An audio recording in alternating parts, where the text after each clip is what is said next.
እንደዚህ ተሰምቷችሁ ያውቃል? በተቻለ አቅም ራሳችሁ ላይ እየሰራችሁ ነው። በተለያየ ምክንያት ስሜቶቻችሁን በጎዷችሁ ነገሮች ላይ ሂል ለማድረግ እየጣራችሁ ነው። ከትላንት ዛሬ ኮንፊደንት ለመሆን ጥረት እያደረጋችሁ ነው። ግን ምንም ለውጥ የሌለ መስሏችሁ ተሰምቷችሁ ያውቃል? ሰላም የማወቅ ደጉ ተከታታዮች እንዴት ናችሁ? ረዴት ነኝ። ዛሬ እስቲ ከአብዛኛዎቻችን የህይወት ተሞክሮ ተነስተን ስለ ሰልፍ ወርት እና ስለ ኮንፊደንስ እናውራ። ሂል እያደረግን የሚያሳዩን ምልክቶችና ምንም ነገር ቢከሰት ከእርምጃችን እንደማያቆመን የሚያሳዩን አንድ 5 የሆኑ ነጥቦችን እስኪ እንይ። የዛሬው ቪዲዮ ራሱ ላይ እጅግ በጣም እየሰራ ከትላንት ዛሬ ራሱን ለማሻሻል ብዙ ነገር ላይ ኢንቨስት እያደረገ ነገር ግን ሂል እያደረገ የማይመስለው ሰው አለ አይደለ?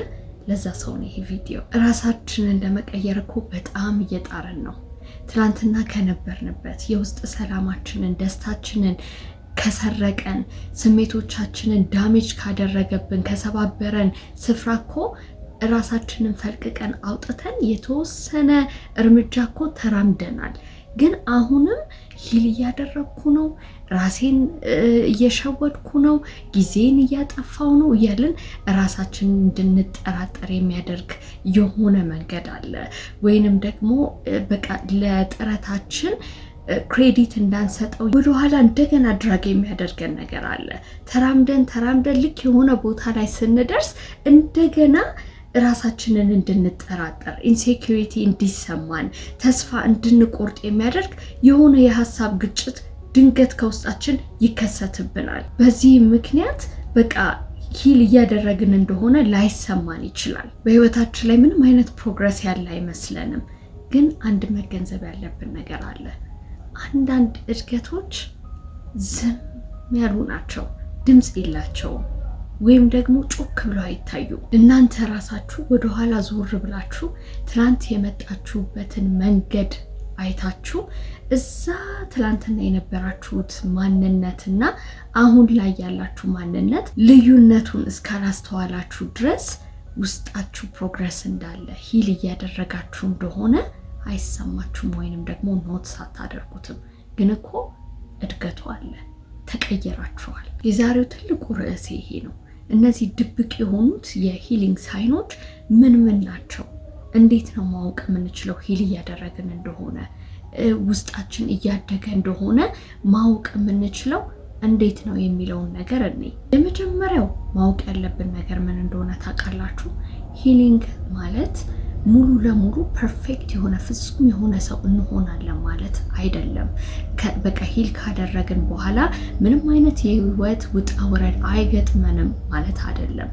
ዛሬ ላይ ያሸነፍነው ነገር ምዕራፉ ሲዘጋ ነገ አዲስ ምዕራፍ ስንጀምር ደግሞ ስሙንና መልኩን ቀይሮ በሌላ መልኩ ደግሞ ሌላ ውጣ ውረድ ይገጥመናል። ይሄ እንግዲህ ተፈጥሮ ምድር ላይ እስካለን ድረስ የሚዘጋ ውጣ ውረድ የሌለው ህይወት የለም። ይሄንን ማወቅ ሂል ማድረግ ነው። ሂል እንዳደረጋችሁ የምታውቁበት አንደኛው መንገድ ምን እንደሆነ ታውቃላችሁ?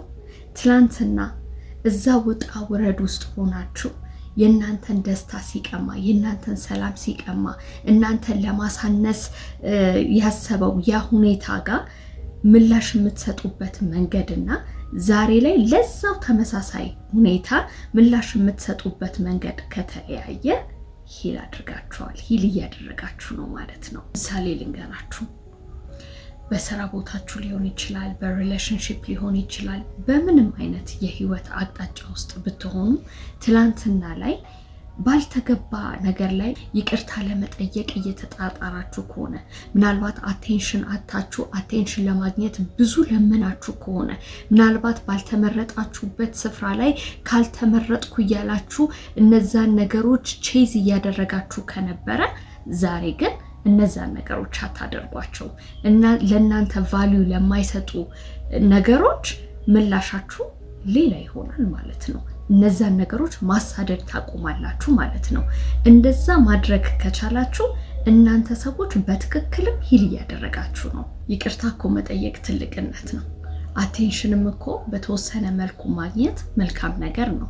ነገር ግን እናንተ የምትፈልጉት ቦታ ላይ ያንን ስታደርጉ የእናንተን ሰልፍ ወርዝ የሚያሳንስ ከሆነ የእናንተን ማንነት ዝቅ የሚያደርግ ከሆነና ሪስፔክት የማያደርግ ከሆነ ምን ታደርጋላችሁ? እንደዚህ አይነት ነገር ፊት በሰጣችሁት ቁጥር ማንነታችሁን እያሳጣችሁ ነው የምትሄዱት።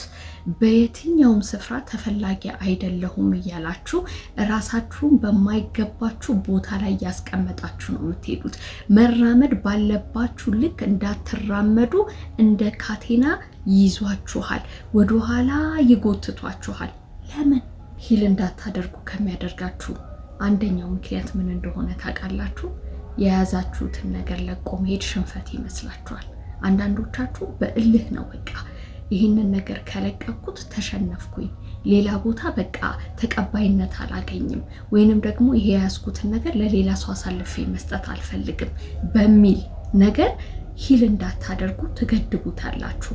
ግን አንድ ነገር ልንገራችሁ፣ እስኪ ትላንትን ዞር ብላችሁ ተመልከቱት ህይወታችሁን። ከተወለዳችሁበት እስካሁን ካላችሁ እድሜ ያላለፈ ነገር በህይወታችሁ ምን አለ? ከተወለዳችሁ ጀምሮ ይዛችሁት የመጣችሁት ነገር አለ እንዴ? በህይወታችሁ እኮ እንኳን ሌላው ወላጆቻችሁን ራሱ እኮ ያጣችሁ እንዴ! እናት አባትን የሚያክል ነገር እኮ ያጣ ሰው ራሱ እኮ አለ። ትልቅ ነገር አይደል እንዴ? ያላለፈ ምን አለ? እዚህ ምድር ላይ የማያልፍ ምን አለ? እኛም ራሱ እኮ እናልፋለን፣ ቀናችንን እየጠበቅን ነው። ቅዱስ መጽሐፍትም እኮ አረጋግጦልናል። ይሄ ሰማይና ምድር ራሱ ይጠቀለላሉ፣ ያልፋሉ ይላል። የማያልፍ ምንም ነገር የለም። ስለዚህ ይሄንን የሚያቅሰው ሂል እያደረገ ነው። በትክክል ሁሉ ነገር ኃላፊ እንደሆነ የሚያቅሰው ሂል እያደረገ ነው። ስለዚህ የያዛችሁትን ልቀቁትና ሂል ማድረግን ምረጡ። እንደዚህ ማሰብ ስትጀምሩ ከተጎዳችሁበት ነገር ቶሎ ብላችሁ መዳን ትችላላችሁ። ሪጀክሽን ነው ያላችኋቸው ነገሮች ፕሮቴክሽን መሆናቸው ይገባቸዋል። ለሳምንታትና ለወራት እነዛን ነገሮች ይዛችሁ እንዳትንቀሳቀሱ ስታክ ካደረጋችሁበት ቦታ ላይ ልክ ያንን ነገር መልቀቅ ስትጀምሩ፣ የማያልፍ ምን አለ ማለት ስትጀምሩ፣ ስታክ ካደረጋችሁበት ነገር መንቀሳቀስ መራመድ ትጀምራላችሁ። ሌላው ደግሞ ሂል ማድረጋችሁን የምታረጋግጡበት ሳይን የት ቦታ ይቅርታ መጠየቅ እንዳለባችሁና እንደሌለባችሁ በደንብ ቦታውን ለይታችሁ ማወቅ ትጀምራላችሁ። የመጀመሪያው ማወቅ የሚገባን ነገር ምን እንደሆነ ታውቃላችሁ? ኮንፊደንስ ያላቸው ሰዎች ከሌላው ሰው የተሻልኩ ነኝ ብለው አያስቡ። ነገር ግን መገኘት ያለባቸው ቦታ ይገኛሉ፣ ከሌለባቸው አይገኙም። ራሳቸውን አያሳንሱ፣ አያስበልጡ። እንደ ማንነታቸው ነው የሚሆኑት። ማንነታቸውን ይቀበላሉ። ማንነታቸውንም ለሰው ለማስረዳት ሲጣጣሩ አታዩ። ባውንድሪ ያላቸው እንደገና ደግሞ ሰውን ይቅርታ የሚጠይቁት የራሳቸውን ኢነርጂ፣ ታይም ወይም ኢሞሽናል ዌልቢንግ ለመጠበቅ ሲሉ አይደለም። ዝም ብሎ ለሁሉ ነገር የስ አይሉም። ምክንያቱም ለሁሉ ነገር የስ ማለት ምን ያህል ኮስት እንደሚያደርግ ስለሚያውቁት ኖ ለሚለው ቃል ትልቅ ቦታ አላቸው። ሰክሰሳቸውን፣ ታይማቸውን፣ ማንነታቸውን ማንም እየተነሳ አክሰስ እንዲያደርግ ፈቃደኛ አይደሉም። አንዳንድ ሰዎች ሌላ ሰዎችን ለማስደሰት ወይንም ደግሞ የሌላ ሰዎችን ኮንፈርት ለመጠበቅ ሲሉ የራሳቸውን የውስጥ ብርሃን ያጨልሙታል። ግን ይሄ ትልቅ ፈቃድ መስጠት ነው ለሰው ሰው እናንተ ህይወት ላይ መጥቶ እንደፈለገ እንዲያደርግ።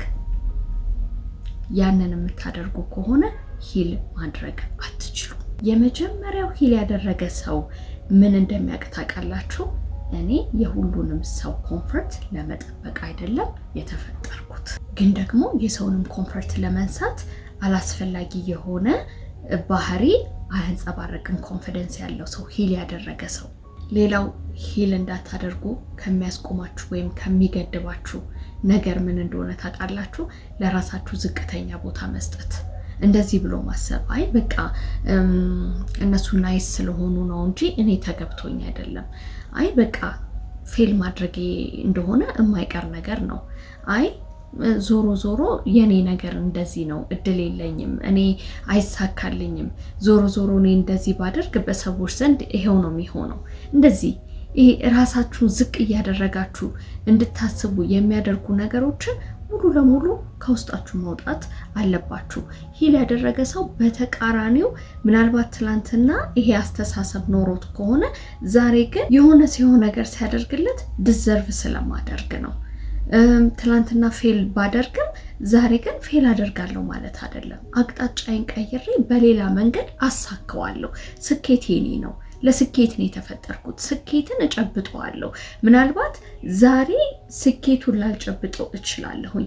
አንድ በተራመድኩ ቁጥርና ለስኬቴ አንድ ስቴፕ በተጠጋው ቁጥር ስኬታማ ነኝ። ደስተኛ መሆንህ በራሱ ደስተኛ መሆንሽ በራሱ ሂል ማድረግ መጀመርሽ በራሱ ከትላንትና ዛሬ በተወሰነ ለምን 1% አይሆንም መቀየር በራሱ ስኬት እኮ ነው። የሰው ጭብጨባን አለመፈለግ። ሰው ተቀይረሃል ተቀይረሻል እንዲልሽ አትጠብቂ። ተቀይርሽ አልተቀይርሽ ለሰው ምንም አንቺ ህይወት ላይ የሚጨምረው የሚቀንሰው ነገር የለም። ከሰው ጋር አታገናኙ። ከአስተያየት ውጡ። በጣም በሰው አስተያየት የሚመራ ሰው አለ። እስኪ እዚህ ሶሻል ሚዲያ ላይ ራሱ ተመልከቱ። በኮሜንት ሴክሽን ብቻ አስተያየት ሰዎች ይመራሉ። እንደዚህ ተብያለው እኮ ብለው ዳውን ይሆናሉ። ራሳቸውን ዝቅ ያደርጋሉ። ሰዎች ለእናንተ ቢያጨበጭቡላችሁ እናንተ እነዛ ሰዎች ስላጨበጨቡላችሁ እንደዛ ናችሁ ማለት አይደለም። ሰዎች አንስተው ስለጣሏችሁ እናንተ እንደዛ ናችሁ ማለት አይደለም። በሰዎች ጭብጨባና በሰዎች በሚጥል ቃላት ራሳችሁን አትመዝኑ። ጆሮአችሁን ለእንደዚህ አይነት ነገር የምትሰጡ ከሆነ አንደኛ ራሳችሁን ፈልጋችሁ ማግኘት አትችሉም። ውስጣችሁ ያለውን ብቃት ማወቅ አትችሉም። ወዴት እንደምትሄዱ አታውቁትም። መጨረሻችሁ ምን እንደሆነ አታውቁትም። ቪዥነሪ አይደላችሁም። ጎል የላችሁም። ይሄ ደግሞ በጣም አደገኛ ነገር ነው። ፊል እንዳደረጋችሁ የምታውቁበት ሌላኛው ሳይን ምን እንደሆነ ታውቃላችሁ? በማንም አድናቆት ራሳችሁን ከፍ አታደርጉ። በማንም ደግሞ ትችት ራሳችሁን አትከሰክሱ። ራሳችሁን በራሳችሁ የህይወት ጎል ሚዛን ላይ አስቀምጣችሁ ነው የምትንቀሳቀሱት። ሌላው ከዚሁ ጋር አያይዤ መናገር የምፈልገው ነጥብ ምን እንደሆነ ታውቃላችሁ? በጣም ብዙ ሰዎች ኮንፊደንስን እና አሮጋንስን ያምታቱታል። ኮንፊደንስ ያለው ሰው የራሴን ቫልዩ አውቃለሁ የሚል ሰው ነው።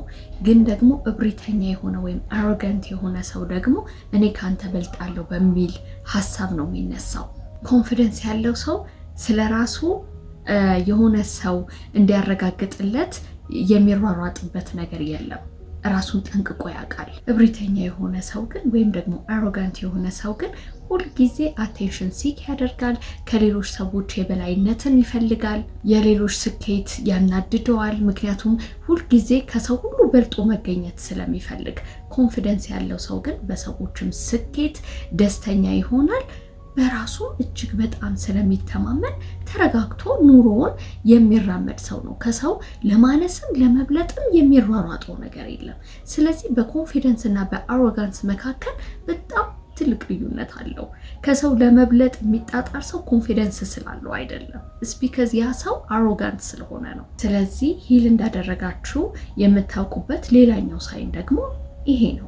ኮንፊደንሳችሁ እየዳበረ ይሄዳል። በሰው ስኬት በጣም መደሰት ትጀምራላችሁ። ራሳችሁን ከማንም ጋር አታወዳድሩም። ከማንም ለመብለጥ አትጣጣሩም። አቴንሽን ሲክ አታደርጉም። መጨረሻውን ሀሳብ ደግሞ እናንሳ።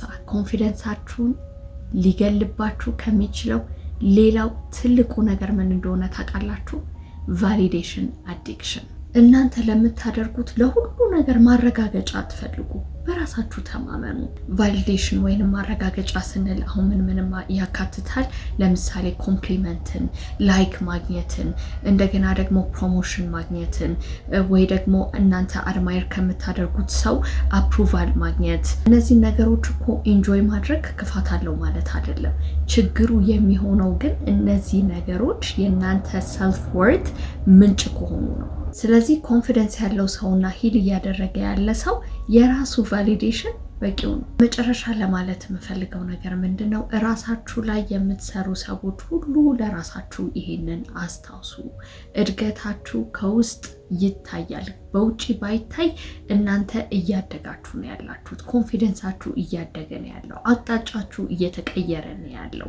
አቅጣጫችሁ ሲቀየር ደግሞ ደስቲኒያችሁ ይቀየራል። አንድ ቀን እናንተ የምትፈልጉበት ቦታ መድረሳችሁ የማይቀር ነገር ነው። ተራመዱ። በምትራመዱበት ሰዓት ደግሞ ሌላ ኦብስታክል መምጣቱ የማይቀር ነገር ነው። ይሄ ደግሞ የምድር ሕግ ነው። አዲስ ነገር አይደለም። ትናንትን ያለፋችሁትን ነገር ዛሬም ደግሞ በሌላ መንገድ ይሄኛው ማለፋችሁ አይቀርም። ማይታለፍ ነገር የለም። ስለዚህ ዝም ብላችሁ መራመዳችሁን ቀጥሉ። እስቲ ይህንን ቪዲዮ በተመለከተ ደግሞ እናንተ የሚሰማችሁ ነገር ካለ በኮሜንት ሴክሽን ላይ እናንተም አጋሩኝ፣ ደስ ይለኛል። ምን እንድሰራላችሁ ትፈልጋላችሁ በኮሜንት ሴክሽን ላይ ጻፉልኝ። በሌላ ጠቃሚ ቪዲዮ እስከምንገናኝ ድረስ ደግሞ ባይ